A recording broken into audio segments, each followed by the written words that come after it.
in fear.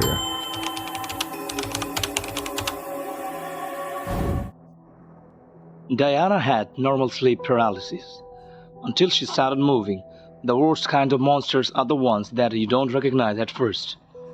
For some folks, monsters are closer than they may think, shrouded in the darkness, waiting for the opportunity to strike. For a lucky few, they are protected from monsters by their loved ones and allowed to grow and succeed. Such was the case with Diana and Adam, a couple from Buchanan, West Virginia. They weren't exactly the spitting image of love. They argued sometimes, worked opposite shifts, and didn't go out on dates that often. But they were married, and that's a lot further than most couples make it. Diana was the social butterfly of the pair, dozens of friends, good relationships with people all around town, and a reputation for always carrying a sincere smile on her face and a helping hand for anyone who needed it. At first glance, you'd think that she was the only who grew up there, not Adam, but that wasn't the case. After all, they were living in Adam's childhood home, gifted to them by his parents as a wedding gift. Adam was somewhat of a recluse. He had fine social skills, but worked the graveyard shifts and never left the house much other than that. People would sometimes shoot the two glances when they were rarely sighted together. The old saying, opposites attract, might be true after all.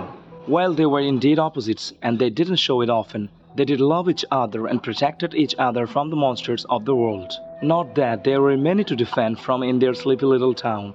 There hadn't been anything more than petty crime since the early 1960s. They had been living in their home for around 3 years, and for Diana it was just starting to feel like a home. When they first moved in, the place had a somber atmosphere. There was no light from street lamps peeking in through the blinds, eager to dance on her velvety skin on dark nights. There was no honks of cars outside, or faint music from a party in the distance. The environment was entirely different from the city she was raised in, and it took her a while to not hate it. After making friends with people around Buchanan, though her relationship with the place began to heal, she wasn't suddenly head over heels for it, but she understood as staging area for the true meaning of home. The people she surrounded herself with. Adam was accustomed to the place immediately, having lived there for years, and didn't exactly enjoy the constant slew of company that Diana had parading through their halls. After all, he was dead tired, come snap, and just wanted peace and quiet when he got home. He would often disregard visitors in his living room, offering a simple nod and slight smile as he climbed the old cricket stairs to go to bed. This didn't exactly faint him, nor the couple well.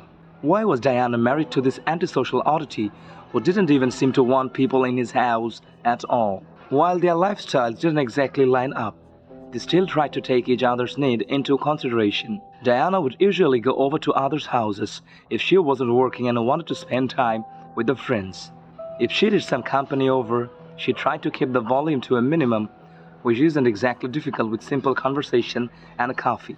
Conversely, Adam would carefully traverse the house at night to ready himself for the day work, as it allowed for with its age. He loved her enough to let her sleep, and she loved him enough to do the same. It was on a rare night where Adam didn't have work that the couple go to bed together. The crisp autumn night let them leave the windows open to be awakened by the sounds of the birds outside. They shared a rare kiss and rolled onto opposite sides of the bed to hopefully get a full night of sleep. But they didn't have anything to do tomorrow. After all, Diana's eyelids shuttered open to a mostly dark room, only pierced by a rare spot of lighting shining through the open window. Weird, she thought, rarely did the moonlight penetrate the tree line, although it may have been easier now, with the brown leaves crumpling off the maple trees. Despite this oddity, everything else appeared normal. It was still dead silent, save for the distant crickets creeping in the woods. What had awakened her? She tried to sit up, if nothing else to retrieve a glass of water. However, she could not. Her eyes widened as her heart began to race. She didn't know what was happening, but she didn't like it. The only part of her that could move were emerald eyes, darting across the room and looking for anything that might be causing this, or anything she could use to snap herself out of it. And then it stepped into the light. Upon seeing it, she wanted to scream loud enough to reduce every window in the house to sound, but she couldn't. Her lungs seemed to be one of the only organs that worked, But as she kept breathing, despite the fact that she didn't work to risk making noise, her heart also worked.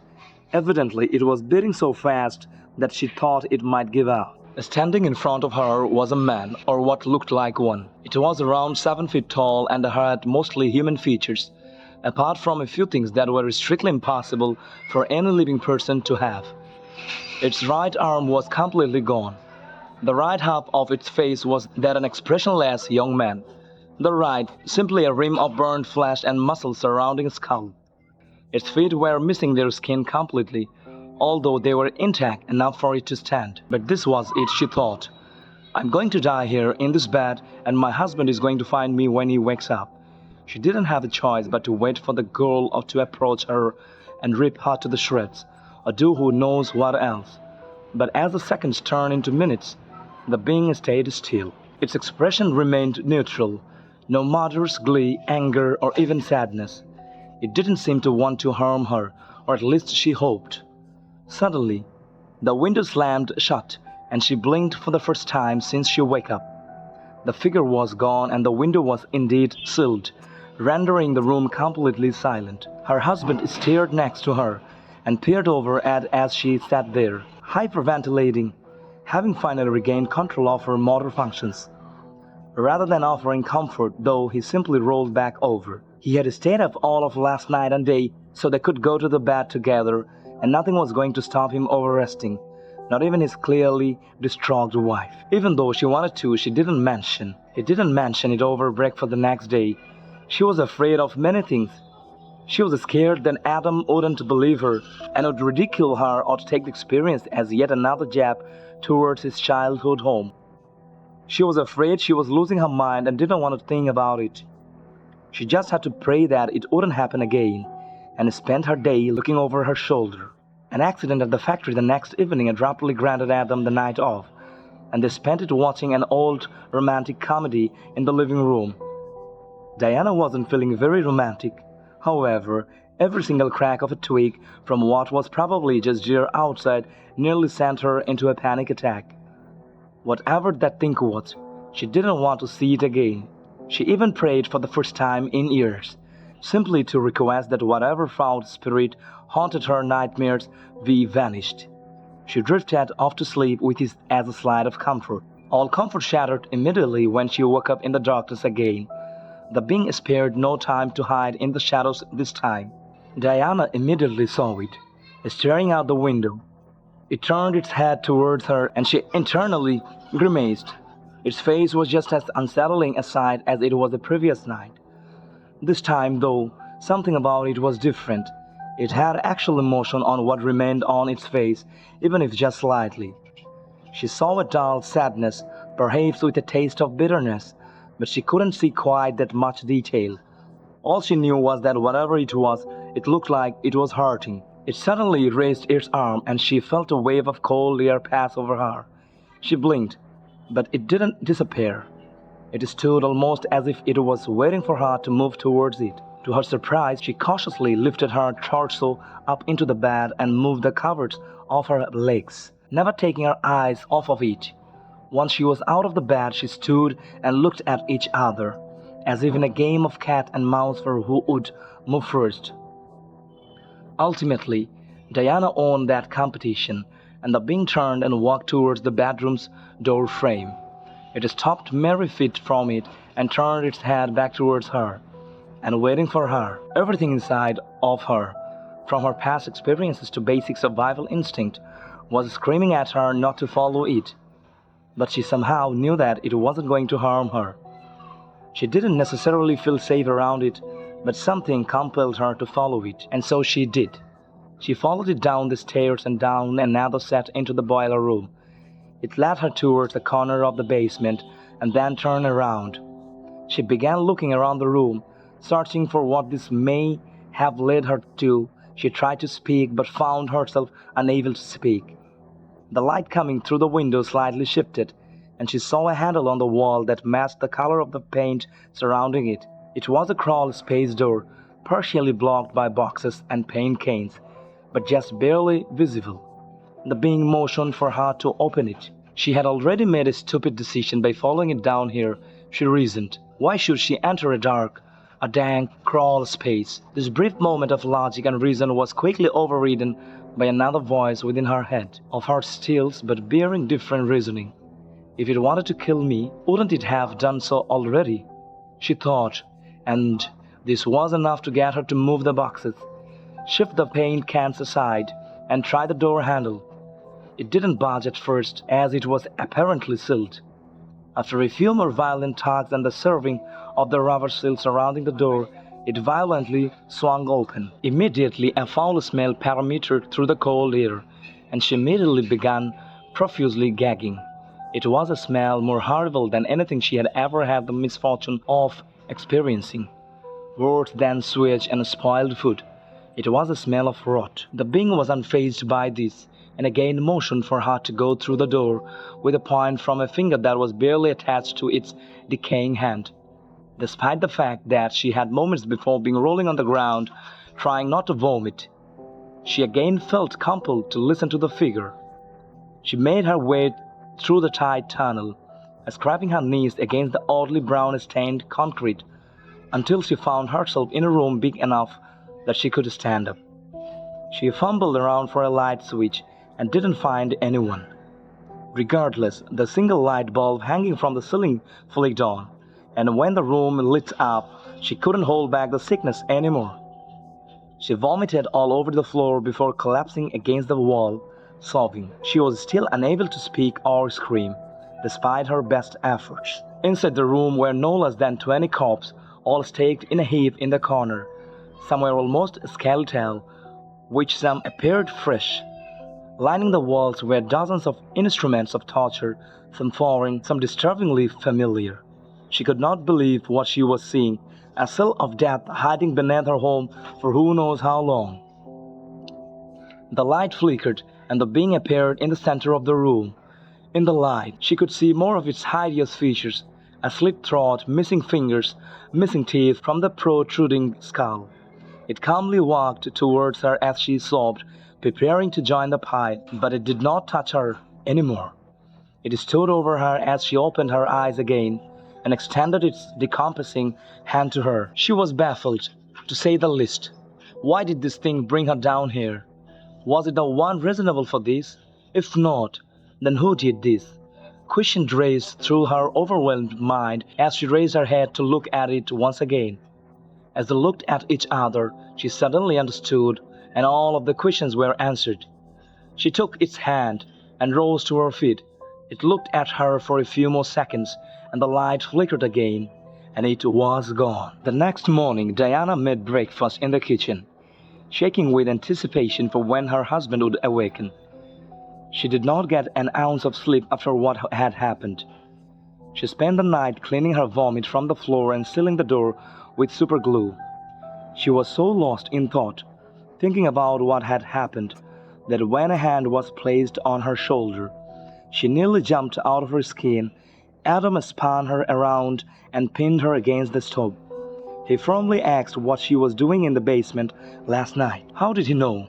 Diana wasn't sure, but she quickly lied about going downstairs to change the temperature on the thermostat. His grip on her shoulders eased up a bit, and she exhaled in relief before he raised his voice.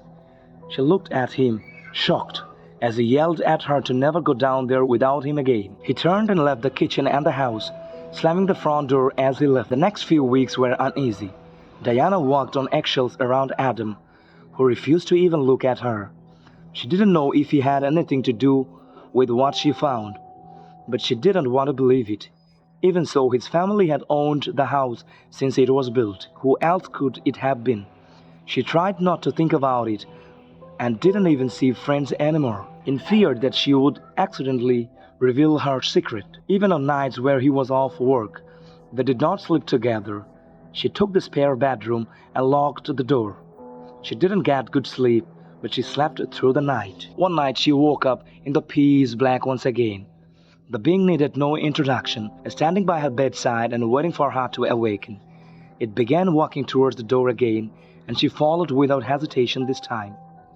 Whatever it had to show her, she was ready to see it.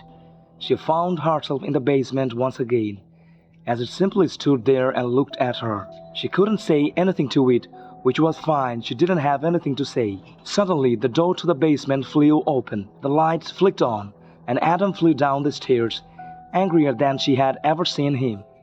As she tried to back up against the wall, he grabbed her arm and began screaming at her. As she yelled in her face, she had a choice to make, and she chose to push him away. He stumbled backwards to the edge of the shadows of the basement's darkest corners, and in an instant, a rotting hand grabbed him and violently yanked him into the darkness. The lights cut out as shrieks and squeals echoed from the corner. Just as suddenly as they started, though, they stopped. She stood there, completely emotionless, in the pitch dark. The basement was entirely silent, as was the outside world. The crickets were quiet. There was no wind, and the radiator had stopped humming. The moonlight seeping into the room illuminated only the floor, where a pool of crimson blood slowly grew larger. Out of the shadows stepped the being, its wet, skinned feet slapping against the concrete. It did not move towards her, it just stared. Then out of the one eye it still had, it began to cry. It did not make noise, but teardrops rolled down its cheeks, and the sound of them falling off its face and into the puddle of blood became the only noise in the room. At that moment, she finally understood. The light flicked back on, and it disappeared. She looked into the corner where her husband was dragged and found nothing. She ascended the stairs, still in her nightgown and slippers, and opened the front door, shutting it behind her as she left. In the darkness, it was 2 a.m. I was tired and beat from work. I looked at my bed and wanted to put my head down, but I couldn't yet. A large sigh erupted from me as I walked to the kitchen and made my food. I decided on some bulldog and mayo for a quick, easy meal. After cleaning up and putting my dishes in the sink, I wandered back to my room and flipped onto the bed without kicking off my shoes or changing. As my head touched the pillow, I was out. I felt something was off and bolted awake. It was pitch black. I noticed I was not in my room, and wherever I was, it was not home. I stood up thankful I fell asleep with my shoes on. I blinked and took a breath. Wherever I was, there was no light, and it was cold and wet. A shiver ran up my spine and panic. I started to grope for a wall and get my bearings. I finally found a wall and got a sigh of relief. I planted my hand on it and started to walk. As I traced the wall, a small flicker of light started towards me. I wanted to scream for help but decided to stay quiet. Could this be the person who took me? Was I taken? If I scream, will they chase me down? Fear as my hair started to stand on end. A booming voice yelled at me. Are you lost? Fear, cold sweats, and a panic attack. Do I answer? Should I stay quiet? What do I do? I make up my mind and tail back, but I don't know. I don't even know where I am. As I yelled, the light ran at me. Frozen to the spot, unable to move, it was in front of me within seconds. I could see what was holding the light, and it was terrible. A large creature with a mouth filled with needle teeth. No eyes, stood about 7 feet tall. The blood drained from my face. Screaming and stayed silent, the creature spoke. Well, now you are new. Oh, you must be terrified, as it touched its low row of teeth almost as holding its chin in thought. He spoke again.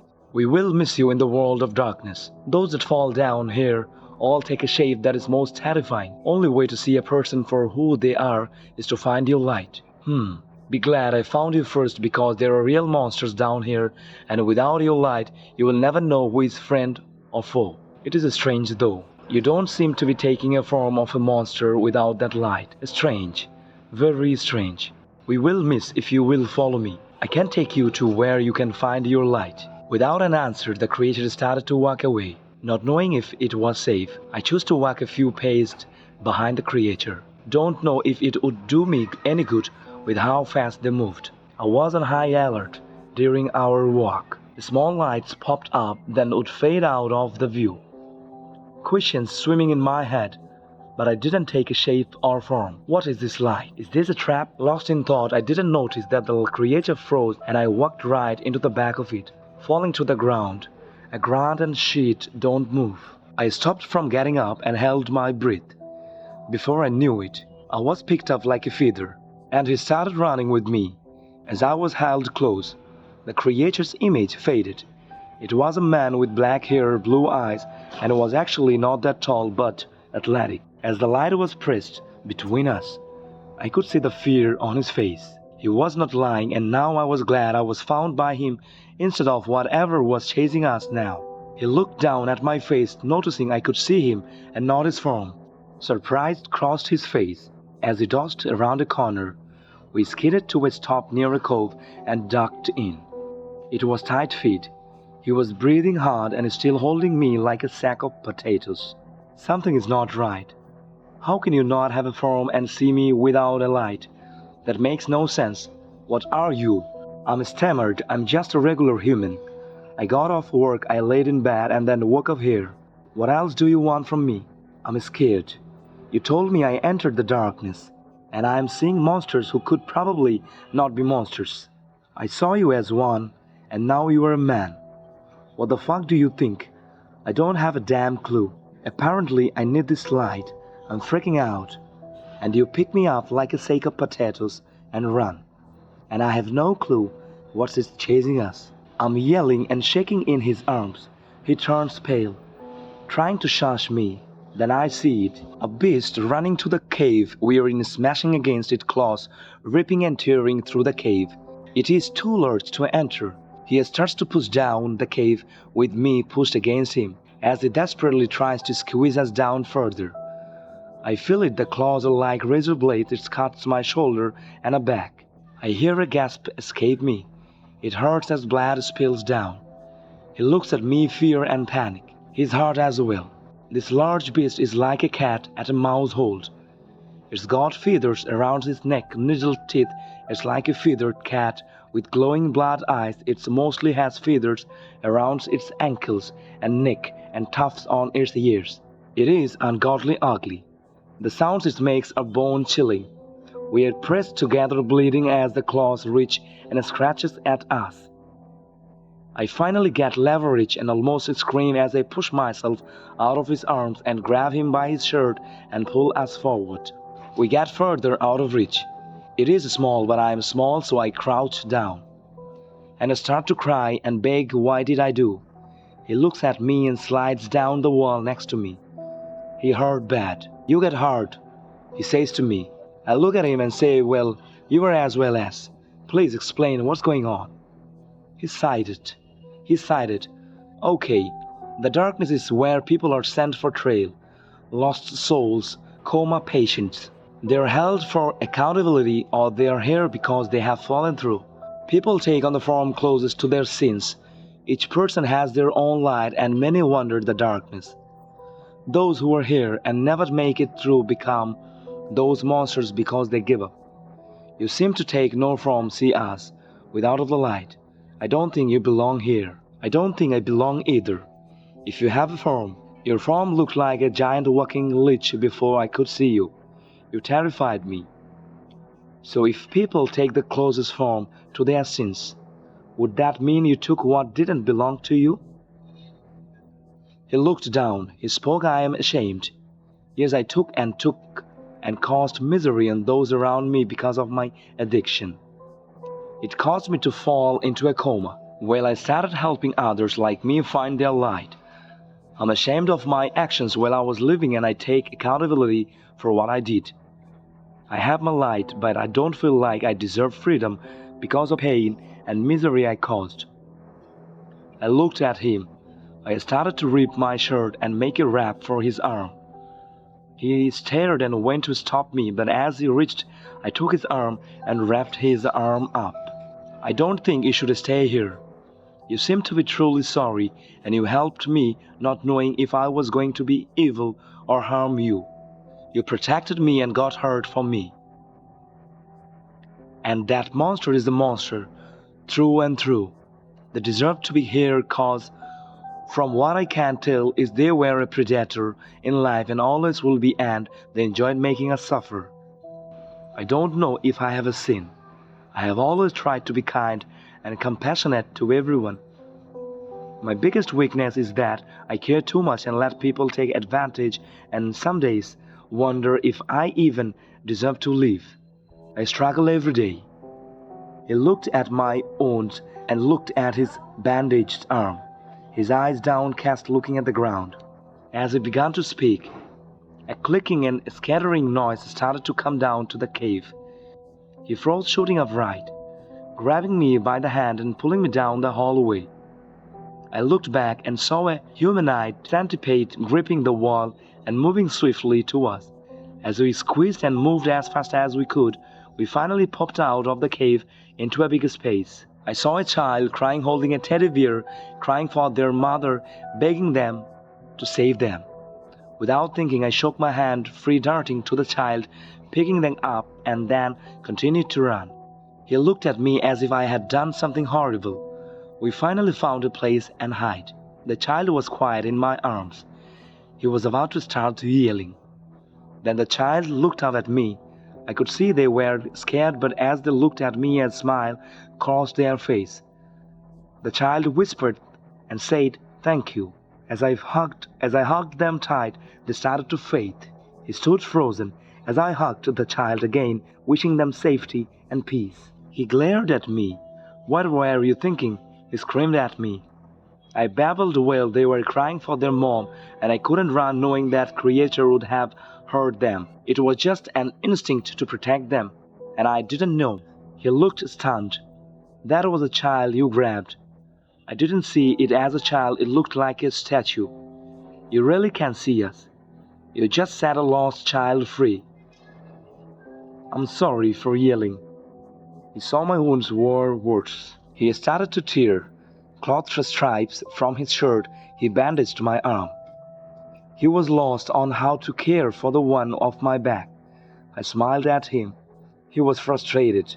I touched his hand and said, "You need to move on. You can't stay here forever.